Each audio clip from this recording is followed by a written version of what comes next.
student Lauren Giddings was only one test away from completing her dream and becoming a public defender. Even though she had a ton of studying still to do, she had taken off the first week in June to go to her sister's wedding where she was the maid of honor. Right before she left the wedding to go back to school, she joked with her family that she was going to be locking herself in the library and just studying 24/7 and that nobody should get in touch with her. But when she got back to campus, none of her classmates that she studied with saw her at the library. And in fact, when they didn't see her for a couple of days, they started reaching out to her and texting her and calling her to see if she was okay. But she never picked up, she never wrote back, and so no one knew what was going on with her. One of Lauren's classmates would reach out to Lauren's sister and would ask her, hey, have you talked to your sister at all? Because we haven't seen her. And Lauren's sister would write back and say, oh no, everything is just fine. Lauren told us before she left the wedding that she was going to be locking herself away and just studying 24/7, so I'm sure everything is just fine. But this classmate wasn't convinced because this felt very uncharacteristic of Lauren to not study at the library and then not to pick up any phone calls or text messages. So she would call the police and say, hey, can you please go check on Lauren's apartment because I think something's wrong. So a police officer goes over to Lauren's apartment and knocks on the door. Lauren doesn't answer. They try the door, it's locked. The officer goes outside and looks around the outside of her apartment. There's no broken windows. There's no obvious signs of a break-in. And so the officer leaves and says, I can't do anything else unless you guys file a missing person report. So a couple of days go by and there's still no word from Lauren. And at this point, Lauren's family is now concerned and they do file a missing persons report. So the police go back to Lauren's apartment. They try knocking. She doesn't come to the door. The door is still locked. So they get the owner of the apartment building to open up her door. And when they go inside, Lauren's not in there, and at first, it doesn't seem like anything is wrong until they notice her cell phone, her keys, her purse, and her laptop are all still in there. This made the police think there could be something sinister happening here, and so they went to Lauren's friends and family and they asked, does she have any enemies? Does she have any reason to be fearful for her life? Initially, they said no one would want to harm Lauren. Everybody loves Lauren. But Lauren's sister would say to the police that there was actually one comment Lauren made a year ago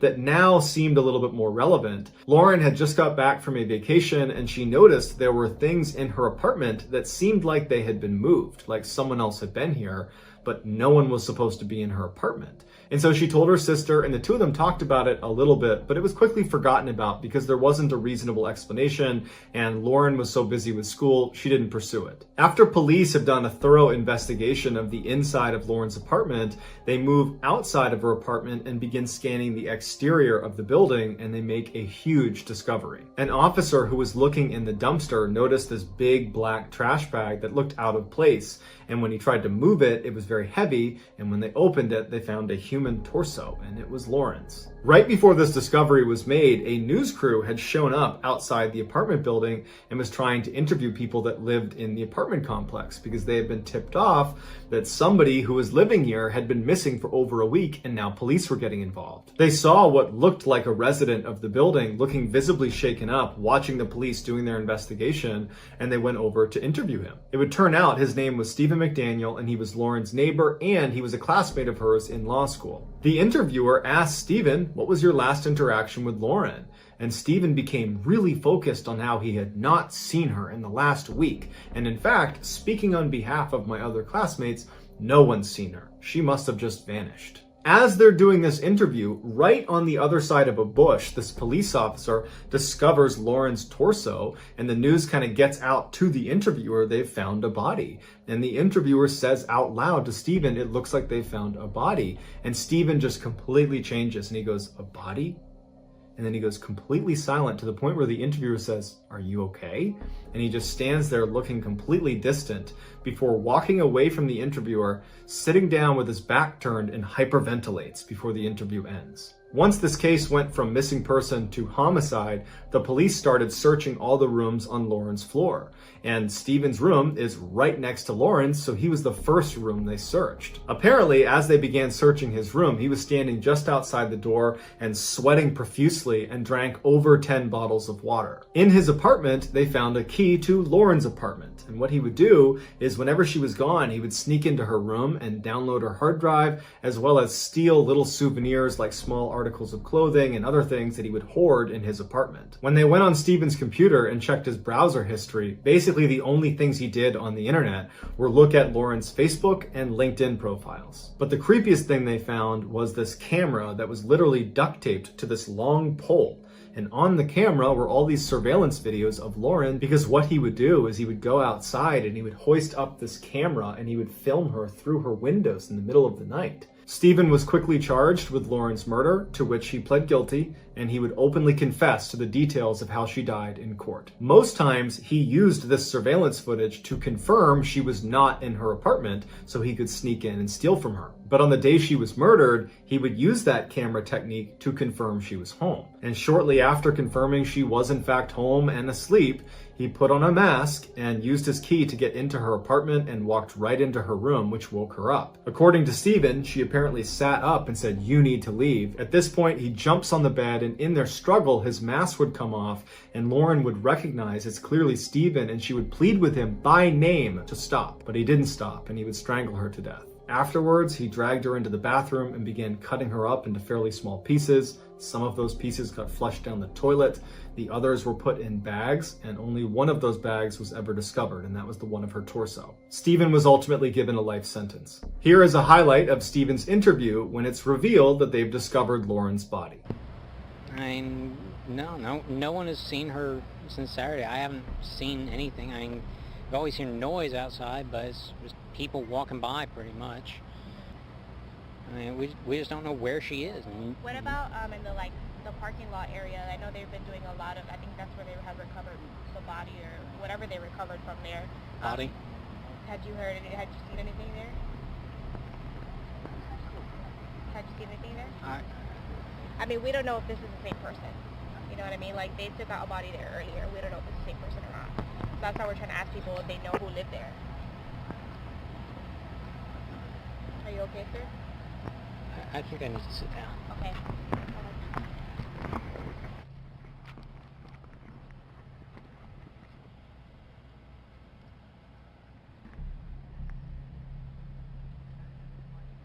First, 1984, a 28-year-old man named James Sevigny opened his eyes and looked down and saw his whole body was covered in snow, and a lot of that snow had turned red from what looked like blood.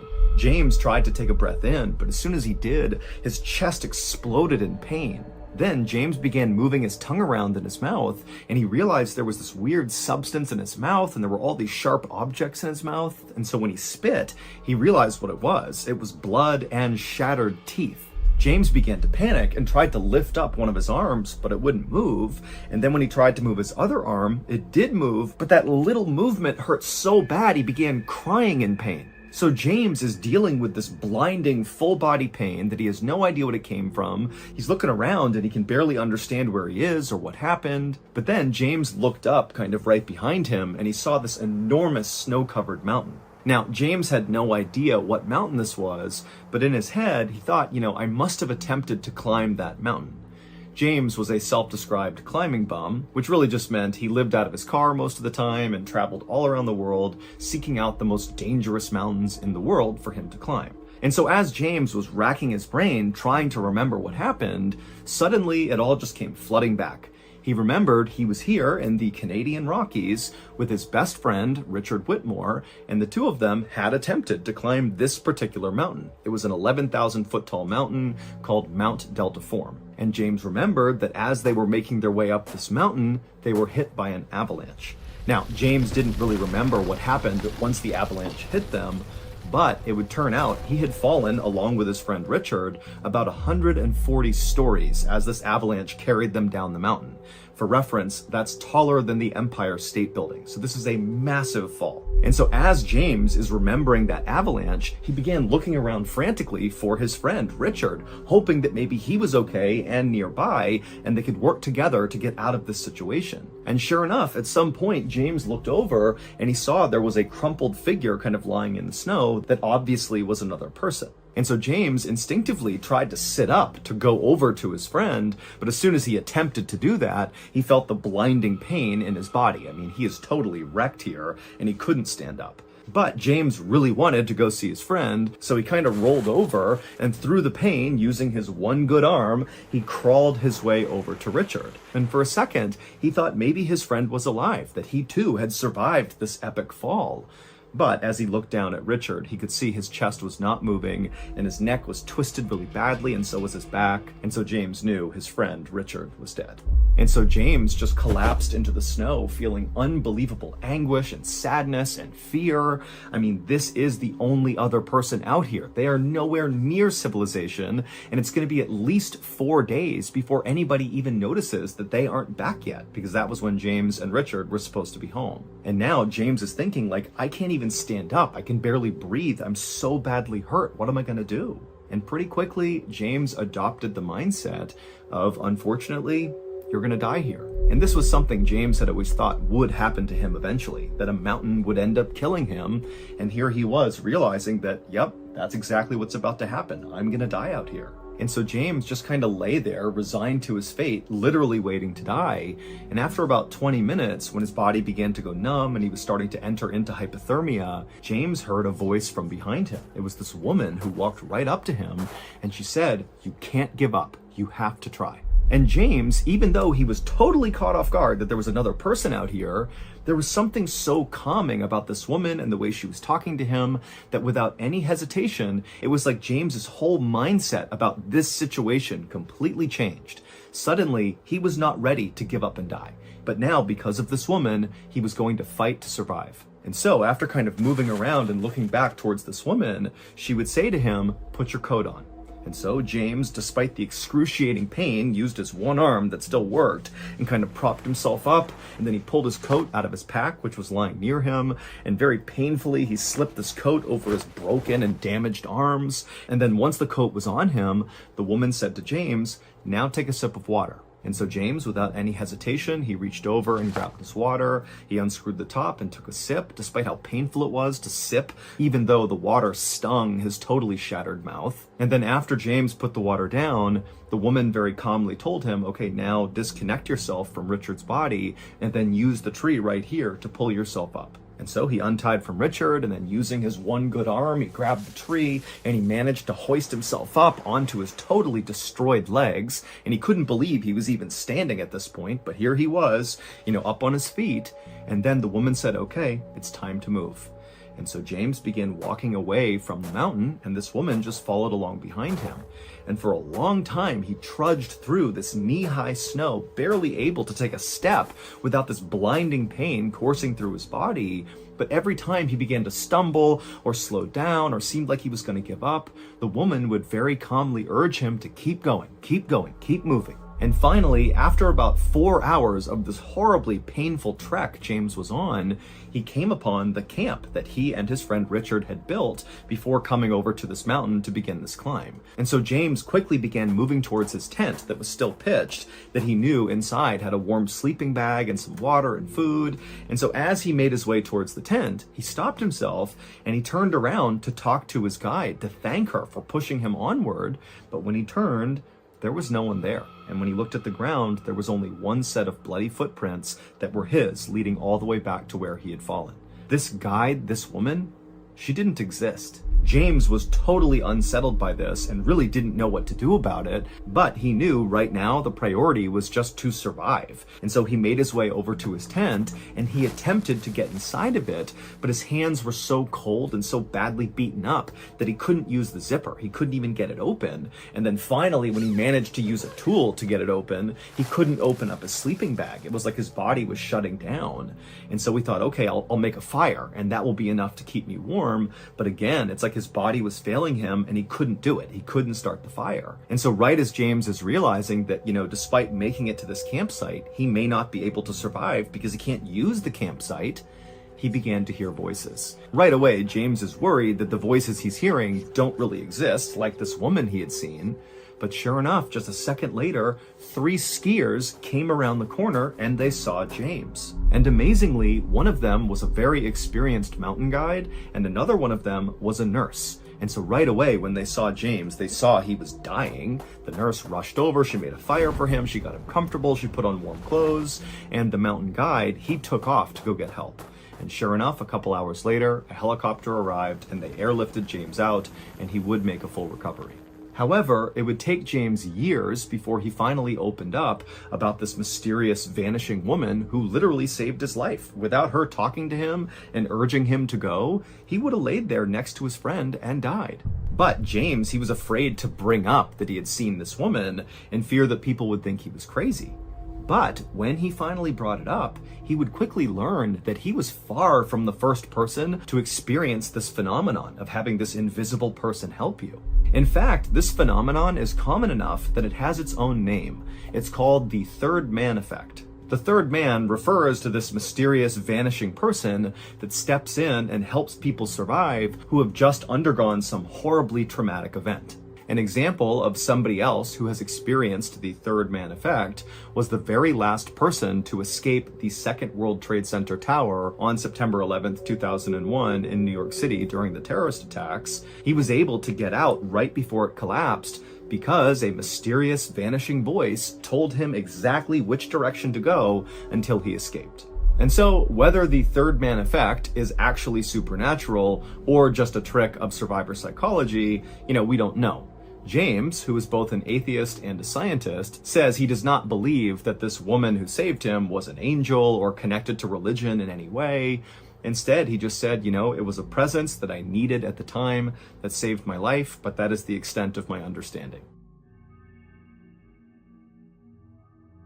On October 26, 2009, a 19-year-old college student named Miyako Hiroka bagged up the last bit of trash inside of the ice cream parlor where she worked, and she dumped it into a bag and she tied that bag up. It was closing time, and so Miyako looked around the inside of the parlor, made sure everything was where it was supposed to be, and then she flipped off the lights, threw her purse over her shoulder, she grabbed that bag of trash, she headed outside the parlor, she shut and locked the door, she dumped the trash in a nearby bin, and then began walking towards the exit of the mall, which is where this parlor was located. It was inside of this big mall. Miyako went to school in a city called Hamada City, which is located on the coast of Japan in an area called the Shimane Prefecture. And Hamada City was a totally beautiful and very remote location with these amazing beaches and unbelievable mountains with all these ski resorts on it. I mean, this was an incredible place to live. But as much as Miyako did love living there, she was actually far more excited about where she'd be living the next year because she was doing an exchange program. She'd be studying in Russia, and that was so exciting for her. And in fact, this exchange program was the reason why Miyako had picked up this job at this ice cream parlor, because she came from a family that was not poor by any means, but they didn't have a lot of extra income, and Miyako felt strongly that she really wanted to pay her way to go do this big Russian exchange program because it wasn't cheap. And so she was picking up as many shifts as she could to save up money to pay her way. And so Miyako eventually reached the exit of this mall, and she stepped outside into the night, and then she had a decision she needed to make, and she needed to make this decision every night after work. There were two ways that she could get back to her dorm, which was located about a mile away.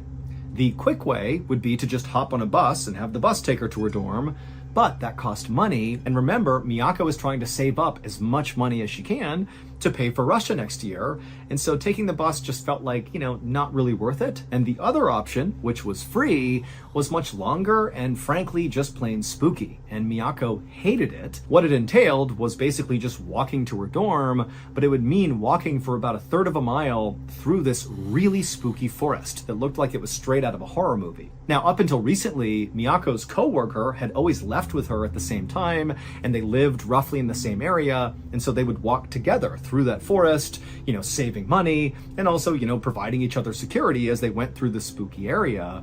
But recently, the coworker had quit, and so now Miyako was all alone. And so as Miyako stood there wondering what she should do, take the bus route or take the forest route, she just thought about, next year, it's all going to be worth it. I'm going to go to Russia. I'm going to pay my way. It's going to be awesome. And after all, what's the worst that can happen? It's just a few minutes walking through a forest. I've done dozens of times. Before long, I'll be in my brightly lit, safe dorm room, studying away, and everything will be fine. And so Miyako turned and began walking towards the forest.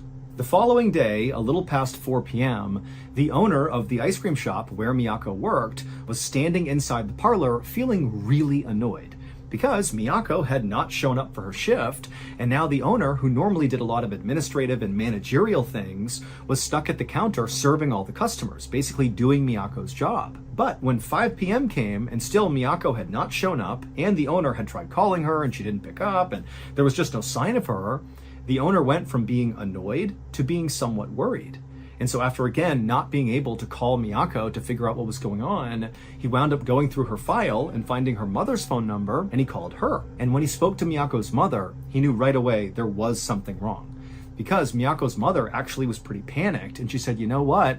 Last night when Miyako was coming home from work, she told me she would call me when she got to her dorm, but I never heard from her, and I haven't been able to get in touch with her since. And so after this conversation ended, Miyako's mother would call the police and report her daughter missing. And pretty much instantly, the police in Hamada City responded in force. I mean, they launched a huge investigation to go figure out what happened to Miyako. And really the reason behind that is because Hamada City is this unbelievable place, this secluded, safe place where things like this did not happen. And frankly, it scared everybody, and they wanted to deal with it as quickly as possible. And so what police did at first is they went and looked at security footage from the ice cream parlor where they knew she had been working on the night she went missing. And sure enough, at about 9:16 p.m., there's footage of her walking out of the ice cream parlor in the mall. She's got a purse over her shoulder, and she shuts and locks the door, she throws the trash away, and then she heads towards the exit. But after that, nobody saw her. There was no more footage, there was no more tips or anything. She just vanished once she left the mall. And so very quickly, this story gained lots of attention because again, Hamada City is like this quintessential vacation spot. It's so perfect, it's so safe.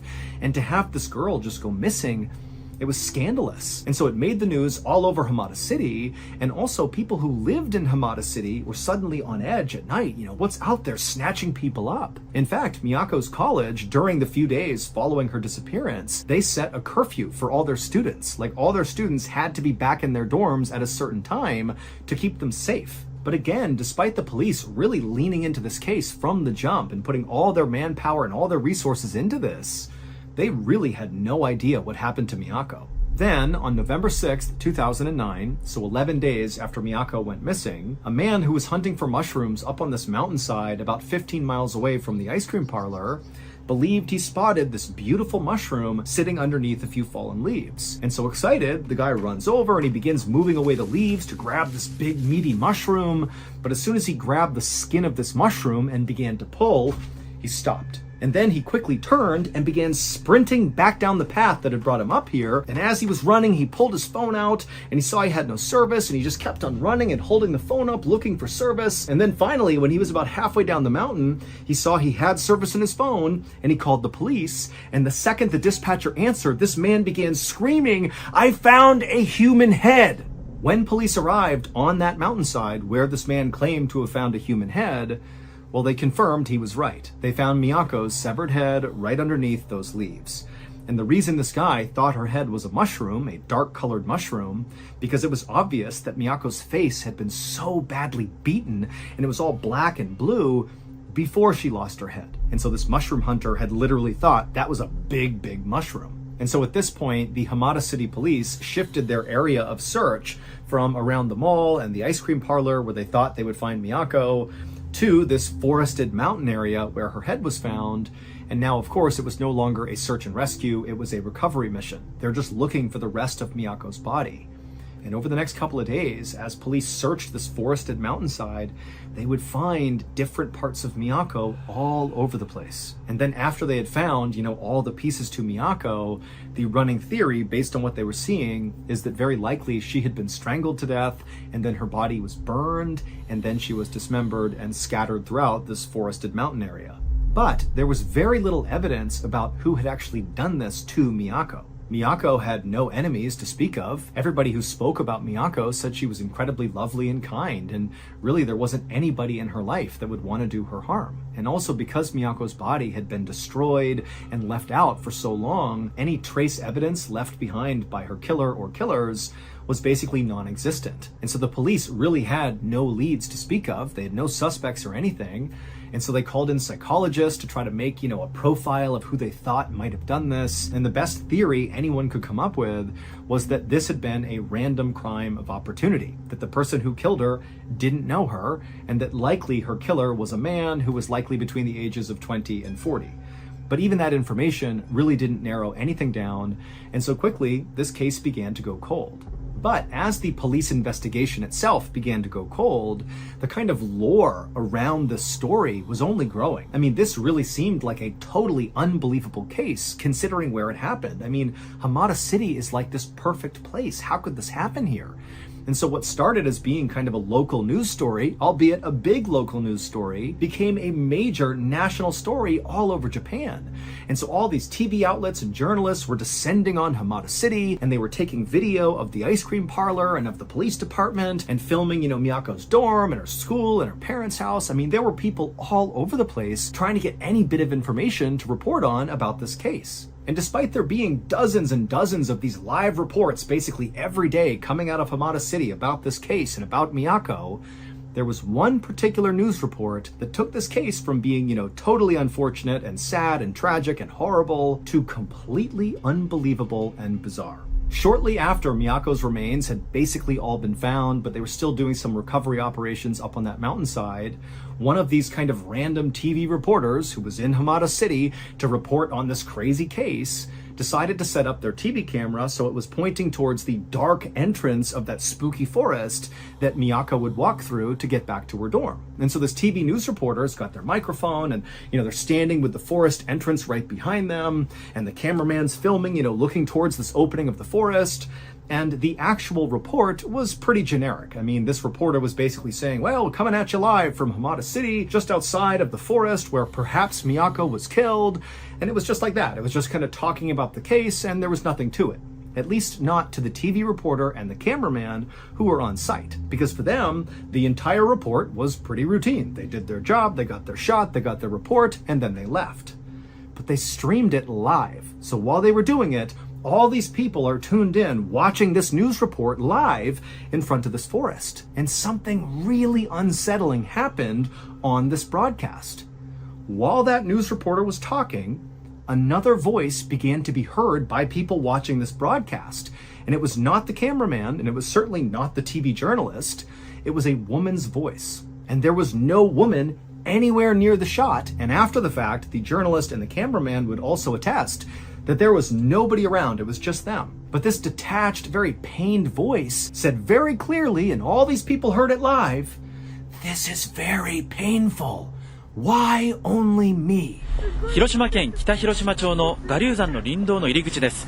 今日の捜索は午後5時で終了し、私の後ろに張られていた規制線も現在は解かれています。And so after this news report happened, this story, this case about Miyako, went from being just a Japanese story to being like an international sensation, because everybody believed when they saw this video that that voice that was heard was Miyako's ghost, basically talking on camera. That's why you can't see her. It's her spirit communicating with the living world. However, despite that drawing even more attention to this case, it didn't remotely help the police actually solve the case. They still had no idea who did this. And that's how this case would stay for years, just totally stalled. That is, until 7 years later, when a police officer was conducting a routine police review of old criminal case files that hadn't been solved, going through them all to see if maybe evidence had been missed, and maybe that was why the case had not been solved.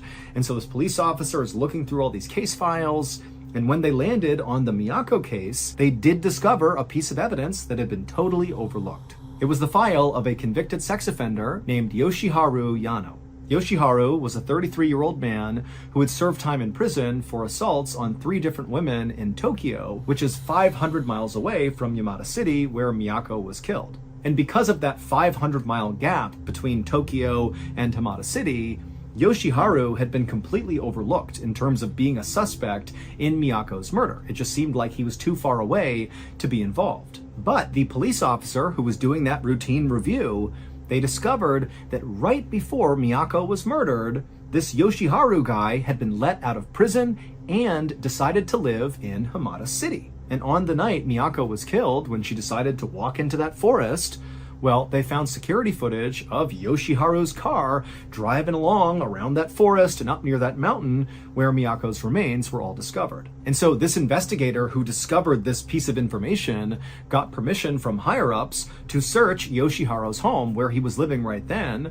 And when they searched his home, they discovered a digital camera with 40 photos on it that would explain what happened to Miyako. It was very clear Yoshiharu had murdered Miyako because some of the pictures contain photos of Miyako and they are just horrible. But figuring out who Miyako's killer was not the end of this case. In fact, it wasn't even the most shocking part of this case. The most shocking part of this case is what happened to Miyako's killer, Yoshiharu, basically right after she was murdered, and that voice, that detached female voice, was heard on that TV news report. 7 years earlier, right around the time that Miyako's head had been found, and also after that voice had been heard on the TV newscast, some people who were driving in a car north of Hamada City began calling the police to report something very strange.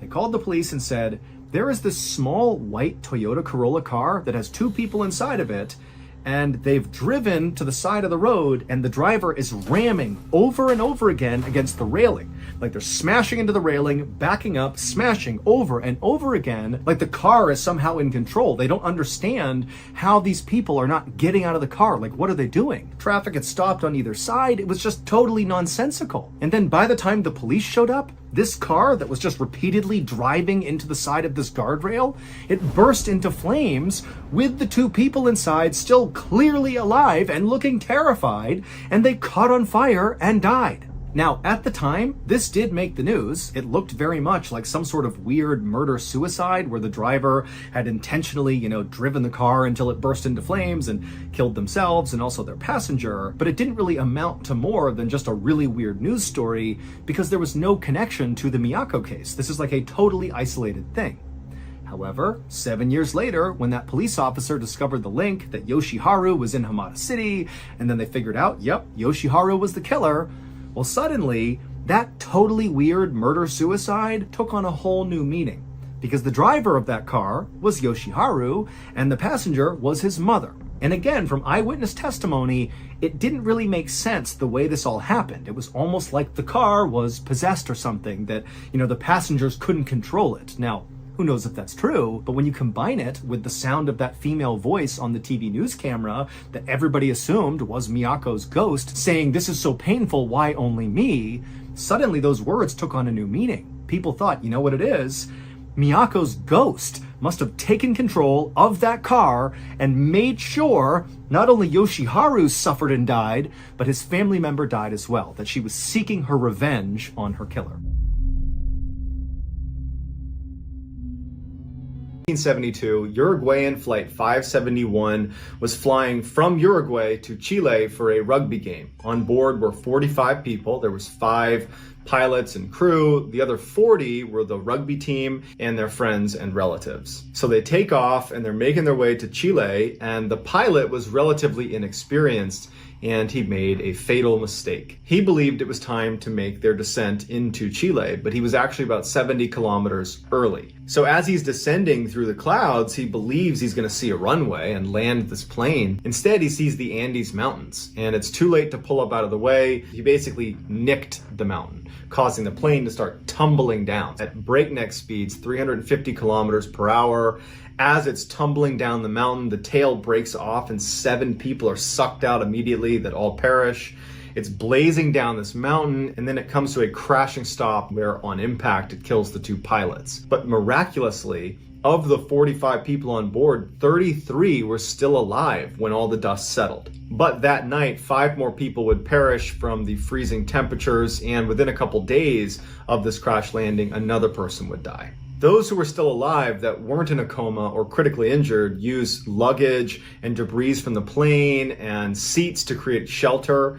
and they actually started pulling out lipstick from inside of some of the passengers' luggage, and they tried to write SOS on the outside of the plane because the fuselage was still pretty clearly intact, but they didn't have enough lipstick. They didn't have any medical supplies, and they didn't have proper clothing for the temperatures they were in. They did not anticipate being in minus 30 degrees Celsius temperatures for extended periods of time. They also had very, very little food, and it was running out very quickly. In a very cruel twist of fate, they actually found a working radio that allowed them to tune in and listen to the media as they tried to find them. And so they had to listen in horror after about a week when the search was called off, because no one knew where they were, and the assumption was they must have all died in the crash. When the food finally ran out, survivors began eating the seats inside the plane, the leather and the cotton. But as they're doing this, they know what the next step has to be if they're going to survive. They need to eat the dead. And so on day 9 of the ordeal, the survivors ate the pilots. And they chose the pilots because they were the only people amongst the dead that they didn't personally know. The rest of the dead that they would ultimately eat were their friends and loved ones. Now, naturally, these people did not want to become cannibals, but virtually everyone, out of a need to survive, was able to make the adjustment. There were some people that couldn't, including one woman who didn't eat and ultimately died of starvation on day 60 because she just was not prepared to do what was necessary to survive.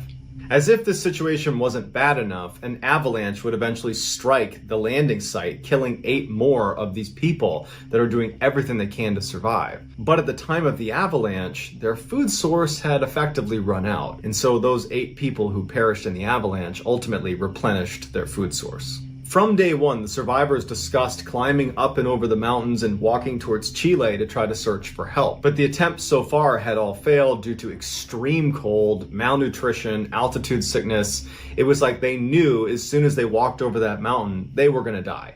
And so many of them decided early on that they would rather just stay with the group, because at least that way they would die as a group, or maybe by some stroke of luck they could still be discovered and they might be easier to discover as a big group. But 2 months after the crash, and with no help in sight, they know the search has been called off, 2 of the survivors basically say, screw it.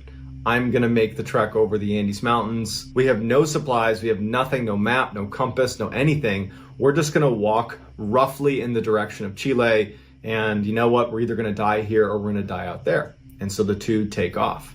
They somehow survived for 9 days, walking over the Andes Mountains with no equipment. They've been out for 60 plus days at this point, and they managed to walk into this valley, and they see that there are people living in this valley. There's actually a couple of fishermen right on the other side of this river. And so they go down to the edge of the river and they're yelling out to these people on the other side. The fishermen couldn't make out what they were saying, and so the fishermen, they got a piece of paper and they put a pencil in it and balled it up with a rock and threw it across the river. And they were able to write down that they had survived a plane crash. They were located back in that direction. There was 14 other survivors and they desperately needed help. Balled it up, threw it back. 3 Chilean helicopters were spun up and sent off in their direction, and the 14 other survivors were able to be picked up, brought to safety, and all 16 would make a full physical recovery. However, the most difficult thing they would ever have to recover from was becoming reluctant cannibals, which is something that haunts all of them to this day. And here is the famous final picture of inside Uruguayan Flight 571 just moments before they crashed into the Andes Mountain and had to go through that horrific 72-day ordeal. A woman living in Chicago, Illinois, named Jordan Baranskis opened her eyes and realized she had fallen asleep on the couch the night before. She looked up and the TV was still on, and then she looked down at the other section of the couch and her boyfriend Matt was also asleep on the couch. As much as she wanted to keep sleeping alongside her boyfriend, she had work that day, so she stood up, turned the TV off, and made her way upstairs to get ready. As soon as she got upstairs, the first thing she did is go into her bedroom and get her purse that she left on the foot of her bed. But when she got in the room, her purse wasn't there. So she leaves her bedroom and she starts searching all the rooms upstairs, and she can't find her purse. And she's thinking to herself, I'm certain I had it the night before. I remember rifling through my purse before going downstairs and starting to fold laundry before ultimately falling asleep on the couch. So after spending about 15 minutes looking for the purse unsuccessfully, and now she's starting to stress because she's going to be late for work because she can't find her purse, She goes downstairs and she wakes Matt up and says, hey, I gotta find my purse. I thought I left it upstairs. Apparently I didn't. Can you help me look for it? Matt rolls over. He doesn't really want to get up because he's pretty tired and he doesn't have work, so he doesn't want to wake up right now. And he says, well, are you sure you didn't leave it at the restaurant last night? I mean, if you already looked, it's probably not here. You want to just give him a call and see if you left it there? Jordan was immediately really annoyed by his reaction because she just wanted him to stand up and help her look for the purse because she had work and he could just go back to sleep.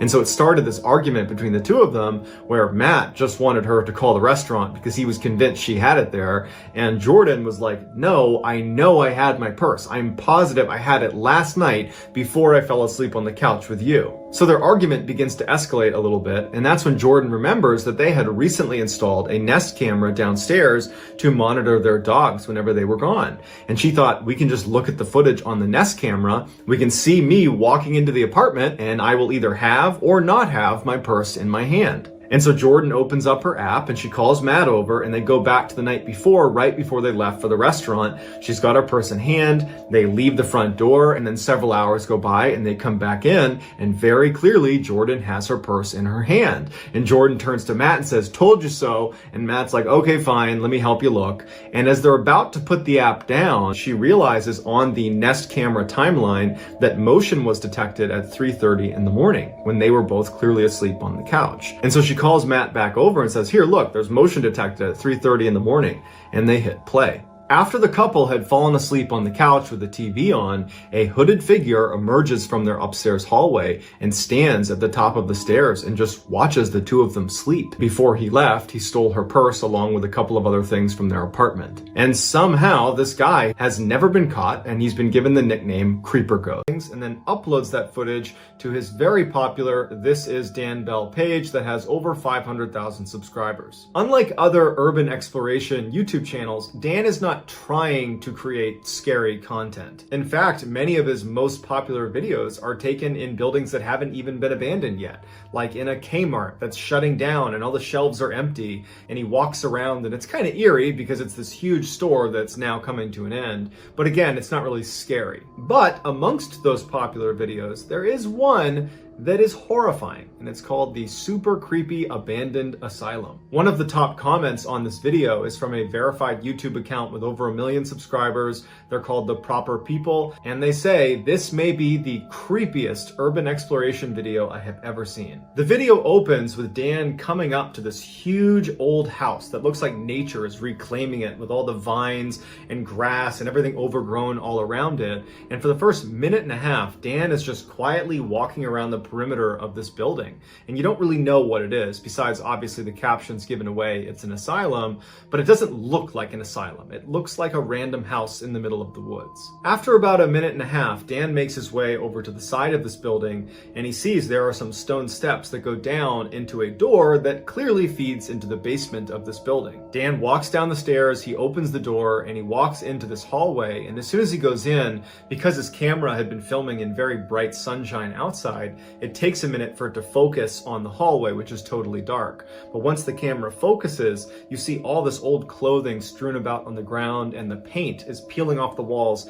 in every part of the building. When Dan filmed this, he was not out loud narrating as he walked around the building. Instead, while he was editing the footage, he must have recorded himself doing a narration, and that narration picks up as soon as he gets in the hallway and the camera has focused. He begins walking down this hallway, and you hear under his boots the crunch of broken glass. And as he's walking, you hear Dan's voice say, this is a children's asylum that shut down sometime in the 1990s. It was briefly leased sometime in the 2000s, but for the most part, over the past 3 decades, this building has been totally abandoned. After he gives this brief history, which sounds like he's done this dozens of times on other videos, he pauses and says, you know, something really strange happened while I was filming inside of this building. He heard what sounded like someone running around on the top floor of this building. He's used to going into abandoned buildings and finding creatures, animals running around. That was not unusual. And so instinctively, he assumes it's got to be some animal that's taken up residence on the top floor. And so he doesn't worry about it. He ends up walking around the whole first floor before making his way upstairs. And he said when he got up there, he was expecting to see some animal or some sign of an animal living up there. But he didn't see anything. It just looked like every other abandoned building. And after filming what he wanted to film, he eventually leaves the building and goes home. It wasn't until he loaded the footage onto his computer and began reviewing it that he noticed two specific instances while he was inside this asylum where clearly someone else is in the room with him. Dan speculates that perhaps a former patient has come back here and is living in one of the rooms upstairs. Here are the two segments from his video that show this kind of phantom person lurking in the shadows. In the first clip, keep your eyes on the door that is open leading downstairs. You'll see there is a shadow on the door that is being cast from whatever is standing at the top of the stairs just outside of our view. And at some point, as Dan is filming down the hall, that shadow vanishes down the stairs. In the second clip, when Dan walks into the room, look to the back left-hand side of the room at the door, specifically at the open hole where there should be a doorknob. You will see there is very clearly someone looking through the hole at Dan, and when Dan films this person, they run away.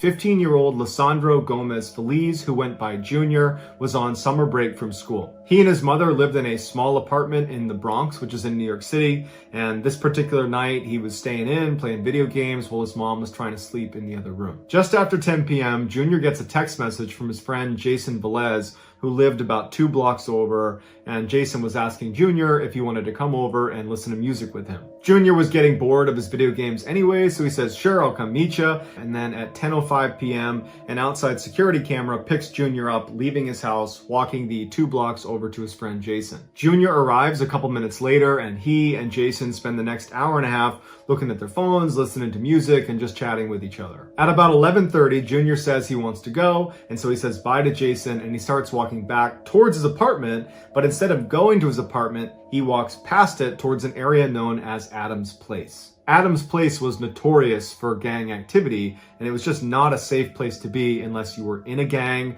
or it was broad daylight. And since it wasn't broad daylight and Junior was not in a gang, this is a pretty risky move for him. But Junior had a very close friend that lived right near Adam's Place, and this friend of his was not in a gang either, and Junior wanted to hang out with him. And so as he's walking over to Adam's Place, he texts this friend and says, hey, I'm going to be there in a minute. And his friend writes back, don't come here. It's not safe. There's some people outside that are a little bit sketchy. There's some cars in the area that we don't recognize. Like, stay away from Adam's Place. And so Junior gets this text message and he's not about to risk it. So he turns around and starts walking back towards his apartment. But at the same time Junior's getting this text message, a security camera picks up 4 cars full of gang members going past Adam's Place and turning onto the road that Junior's on, and they start driving up towards him. And as they drive past Junior, they start yelling out at him and taunting him and making fun of him.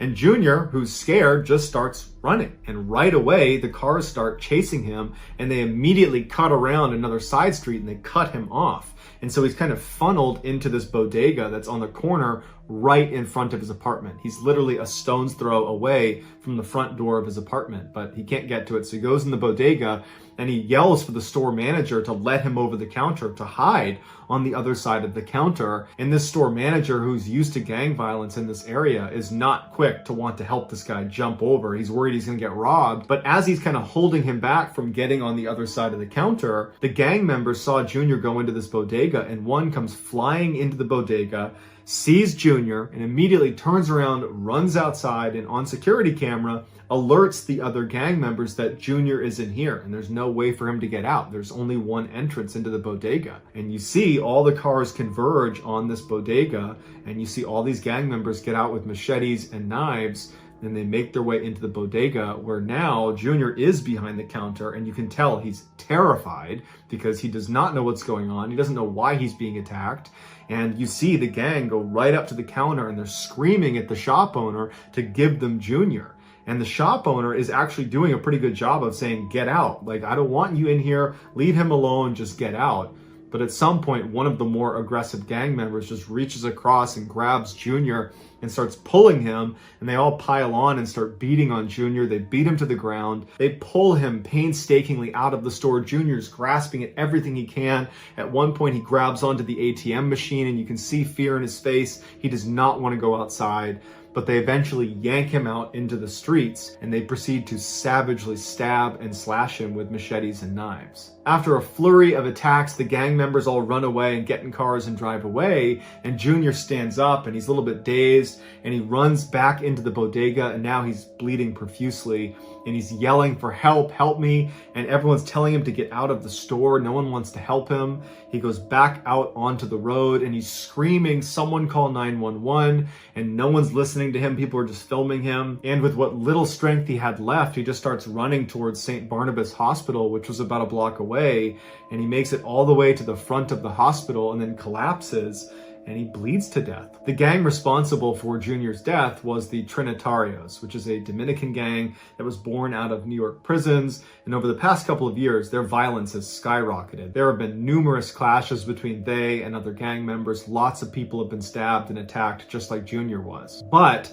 Junior's death wound up being very unique. After his death, one of the leaders of the Trinitario gang posted to social media that the killing was actually an accident, that this was a case of mistaken identity. Apparently, someone had been disrespectful to a gang member's niece, and that night, those 4 cars were out there looking for him, and apparently they expected to find him near Adam's place, and he looked enough like Junior that they decided that's the guy, and Junior was just in the wrong place at the wrong time. The gang would apologize to Junior's family on social media and said they kicked the killers out of the gang, and the 5 people that were responsible for killing Junior were ultimately convicted of murder and given life sentences. Here is some of the footage of Junior running into the bodega, trying to save himself before ultimately being dragged out into the street and killed.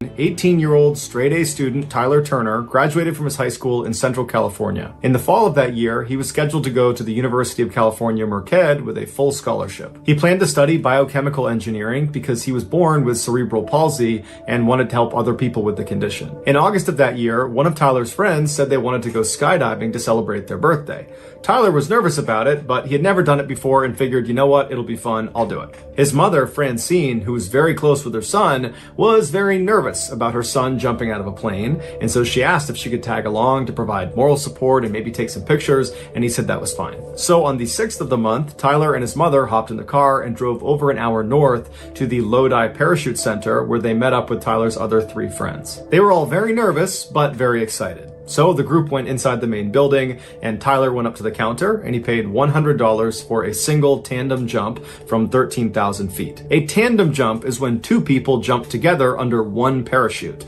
And so most commonly, you're going to have the instructor who's got the parachute on his or her back, and then on their chest, harnessed at 4 different points, is going to be their student or whoever they're jumping with, and they don't have a parachute. They're just tethered to the instructor who has the parachute.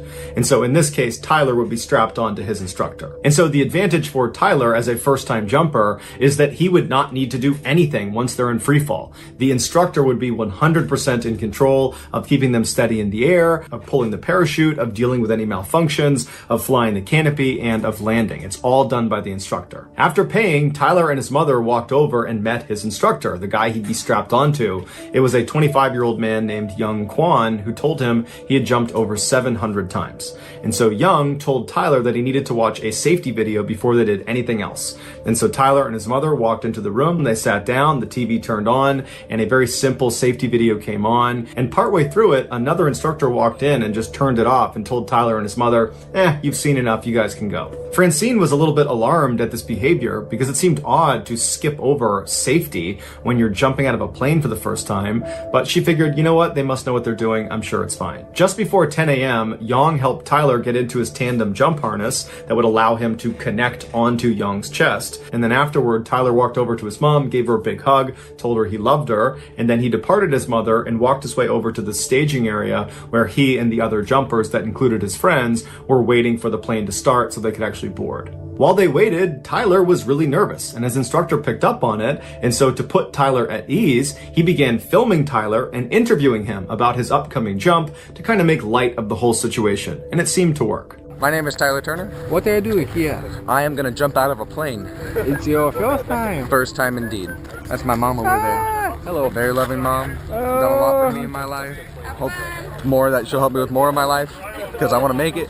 Okay, we're gonna make it. After they recorded this video, the plane was ready to go, so it was time to start boarding, and so Tyler and his instructor walked over, but Tyler stopped on the tarmac, he took a knee and prayed, and then he stood back up, he turned to his mother, he waved one more time, and then he boarded the plane. After a little while, the plane took off, and then after a little while longer, it was up at 13,000 feet, flying in circular patterns, and that's when Francine started looking up, looking for her son, and at some point, she started seeing jumpers come out of the plane. And they were so far away, she couldn't possibly make out who was who, and so as the jumpers began pulling their parachutes, and all the different colored parachutes are lighting up the sky, she was trying to remember what color her son's parachute was, but she couldn't remember, and so she asked the other people that were watching, that were relatives or friends of the people up there, if they knew what color her son's parachute was, but nobody knew. As they got lower and lower, and you could actually start to make out who the jumpers were, she didn't see her son. And that's because her son's parachute never opened, and unfortunately, his instructor, Yang, was not able to fix the malfunction